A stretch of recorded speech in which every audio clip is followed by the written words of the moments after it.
Welcome to Samba Samba. Enjoy the video. You need two things now: a compatible, unlocked iPhone running the latest iOS and an eSIM activation from your carrier. Once you have the QR code or activation code, make sure Wi-Fi or cellular is on so the phone can contact the carrier. Open Settings, tap Cellular, then tap Add Cellular Plan. You'll start scanning or entering the code immediately. This is the fastest way to begin adding a second line without waiting. Once the eSIM is added, make sure you label each plan so you don't confuse them later.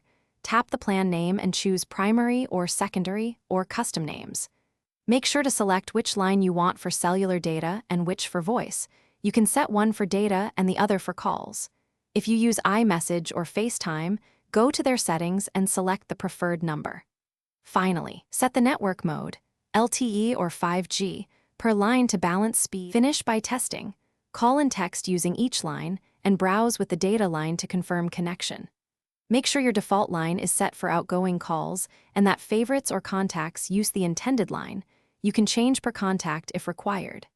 If the new line fails to activate, restart the iPhone, toggle the cellular plan off and back on, and reattempt activation with the carrier's QR or app. This usually resolves most activation hiccups quickly.